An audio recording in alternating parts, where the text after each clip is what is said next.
Hello everyone, ये हमारा lecture number 5 है।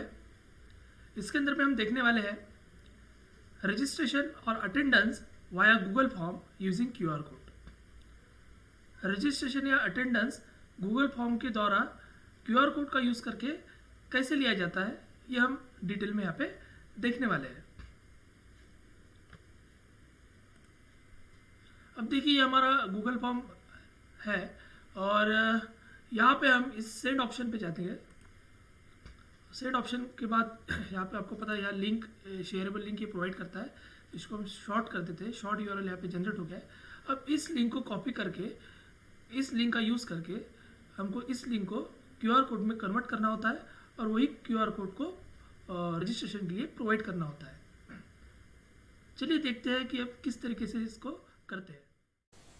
अब मान लीजिए कि आपने किसी एक प्रोग्राम का रजिस्ट्रेशन काउंटर खोल के रखा हुआ है और एवरीडे आपके रजिस्ट्रेशन काउंटर पे 1000 पीपल्स पार्टिसिपेंट या स्टूडेंट विजिट करते हैं और आपको मैन्युअली उनका रजिस्ट्रेशन करवा के लेना पड़ता है। जैसे रजिस्ट्रेशन काउंटर पे वो पर्सन आता है तो उसका पहले नाम, फिर एड्रेस, फिर मोबाइल नंबर, व्हाटएवर जो कुछ भी आपको उसका इंफॉर्मेशन चाहिए वो मैन्युअली एक पेज पे लिखना पड़ता है, उससे फॉर्म भरवा के लेना पड़ता है। और ऐसे रोज के 1000 पार्टिसिपेंट हमारे पास आते हैं, उनका हमको रजिस्ट्रेशन करवा के लेना होता है। तो उसके लिए हमको रजिस्ट्रेशन काउंटर खोलना पड़ता है। तो उसके लिए देखिए गूगल फॉर्म का यूज़ किस तरीके से किया जाता है। 1000 लोगों का रोज का रजिस्ट्रेशन है, खुद मैन्युअली हमको करना पड़ता है। उसके लिए बेटर ऑप्शन ये है एक कि जैसे एक लिंक यहाँ पे क्रिएट हो चुकी है और इस लिंक को हमको कन्वर्ट करना पड़ेगा क्यूआर कोड के अंदर में। ये लिंक का कन्वर्शन अगर क्यूआर कोड में हो गया है तो हमको क्या करना पड़ेगा, उस क्यूआर कोड की एक सिंपल A4 साइज पे उसकी प्रिंट निकालना पड़ेगा और वो प्रिंट आउट हमारे रजिस्ट्रेशन काउंटर पे लगा देना पड़ेगा।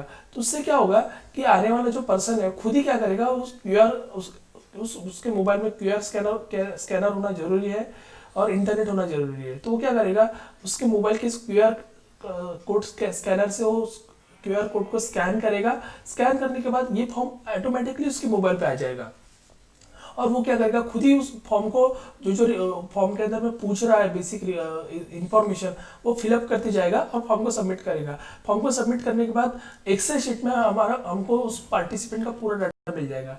मतलब क्या कि विदाउट रजिस्ट्रेशन काउंटर हम क्या कर सकते हैं कि 1000 पीपल अगर रोज के हमारे काउंटर पे, हमारे ऑफिस पे विजिट कर रहे हैं या फिर हमारे ऑफिस में, या फिर 1000 स्टूडेंट हो या पार्टिसिपेंट हो, हमारे ऑफिस में बोलो या फिर हमारे रजिस्ट्रेशन काउंटर पे बोलो या फिर हमारे कॉलेज में बोलो, रोज के 1000 पार्टिसिपेंट स्टूडेंट हमारे ऑफिस में आके अगर रजिस्टर्ड करते हैं मैन्युअली, तो उससे बेस्ट वे है कि हम गूगल फॉर्म का यूज़ करके क्यूआर कोड जनरेट करके उसका रजिस्ट्रेशन करवा के लिए और ऑटोमेटिकली उसके एक्सेल शीट जनरेट हो जाती है और उसका एनालिसिस करना हमको इजी होता है। तो चलिए मैं आपको यहाँ पे डेमो देने की कोशिश करूंगा कि किस तरीके से इस लिंक को कन्वर्ट करना आता है क्यूआर कोड में और क्यूआर कोड स्कैन करके किस तरीके से गूगल फॉर्म को अचीव करना होता है। तो देखिए यहाँ पे मैंने इस लिंक है जहाँ से हम सेंड करते थे, यहाँ ये बॉक्स में हम है, यहाँ से मैंने ये लिंक को कॉपी किया है। कॉपी करने के बाद मैं यहाँ पे दूसरे टैब में ओपन कर रहा हूं क्यूआर कोड जनरेटर।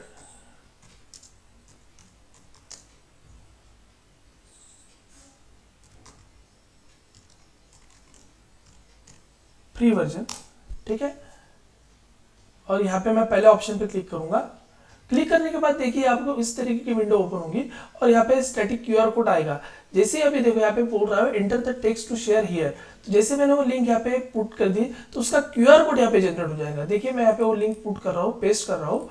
जैसे मैंने पेस्ट की विद इन अ सेकंड ये क्यूआर कोड यहाँ पे जनरेट हो गया है। अब इस क्यूआर कोड को मुझे क्या करना है, अब इसकी प्रिंट आउट निकालनी है मुझे एक पेपर पे। तो मैं इसको पहले सेव करूंगा और उसको नाम दे दूंगा, मैं हमारे जो गूगल फॉर्म का नाम था वही देना वाला हूँ।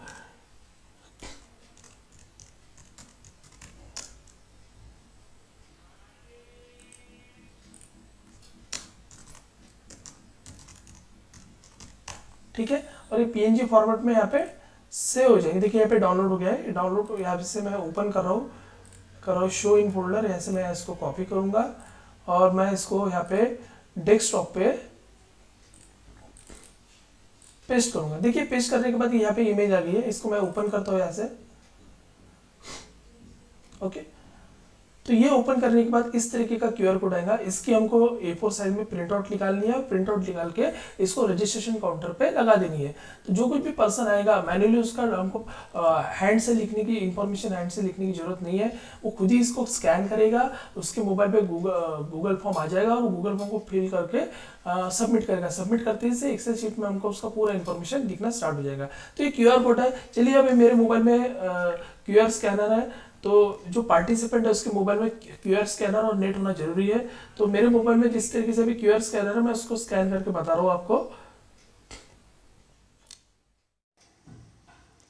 देखिए मेरे सेल फोन में ये इस तरीके का क्यूआर एंड बारकोड स्कैनर है।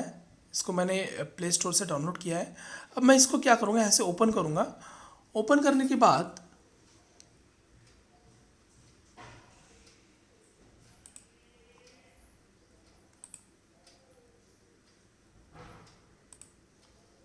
ये देखिए ओपन करने के बाद ये इस तरीके से हमको क्यूआर कोड को पूछ रहा है। अब जैसे अभी मेरे लैपटॉप के स्क्रीन पे क्यूआर कोड है, मैं इसको स्कैन करने वाला हूँ। देखिए इसने इमीडिएटली स्कैन किया और स्कैन करने के बाद अब वो जो गूगल फॉर्म की लिंक थी वो यहाँ पे डिस्प्ले हो रही है। अब मैं इसमें गो टू में जाऊँगा, मैं गो टू में क्लिक करूँगा और गो टू में जाने के बाद डायरेक्टली हमको जो हमारा गूगल फॉर्म था ये मिल गया है। अब इस गूगल फॉर्म को हमको पूरी तरीके से फिल करना है और फिल करने के बाद सबमिट करना है। तो इस तरीके से लिंक को क्यूआर कोड में कन्वर्ट करके डायरेक्टली हम रजिस्ट्रेशन के लिए इस क्यूआर कोड का यूज़ कर सकते हैं।